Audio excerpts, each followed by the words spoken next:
Hello, this is Giancarlo, and in this video I'll be taking you through a lesson I would have done with my grade 9 mathematics students on identifying a linear relation versus a nonlinear relation when looking at a table of values, algebraic equation, or a graph.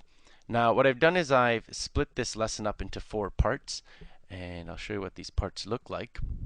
The first part is an introduction. So this introduction just sets the tone of the lesson and gets the students to start thinking about what topics are going to be covered in this lesson. And then I'll be going through 3 different investigations that have students identify the difference between a linear and a nonlinear relation. Throughout the lessons, you'll be seeing me show different uses of Smart Notebook software. As well, I'll be making reference to using Smart Sync, which is a classroom management software. And as well, you'll also see me using the Centio student response system. Let's begin with the introduction.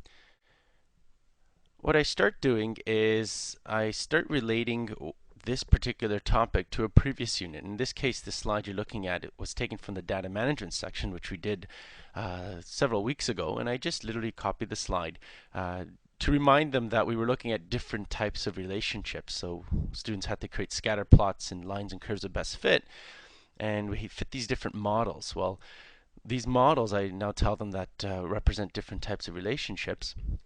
And what we're going to be doing in the next 4 years, in their high school career, that is going through these different types of relationships. And so I give them a kind of a overview or perspective of how what they're doing today relates to what they will be doing in the next little while of their high school mathematics career. And I'll refresh their memory that these types of models, these straight lines that we drew, lines of best fit, is what we're going to spend the majority of time on this particular unit.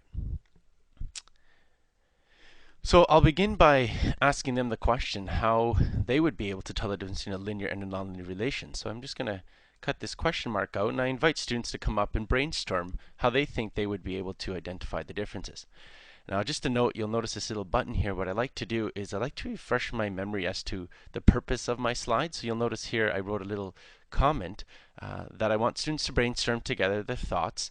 And as a teacher, I wanted to direct them to recognize that there could be 3 different representations of linear relations. So in the discussion, and a student write down and jot down their notes in this space, I'm directing and guiding them towards understanding that there's 3 different types of relationships.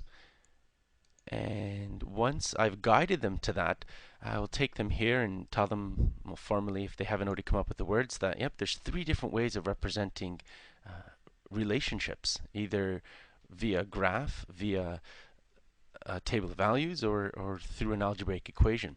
And what I'll get them to understand is that in this particular lesson, I want them to be able to sort, just by looking at the table, which ones identify linears and nonlinears. Similarly with graphs, by the end of this lesson, they should be able to sort which ones are linears versus the ones that aren't. And of course, with algebraic equations, just by given the equations, they should be able to sort the linears versus the nonlinears. And that's just to give them some perspective as to what exactly they're going to learn and accomplish by the end of the lesson. Once we've done that, we're ready to start the investigation.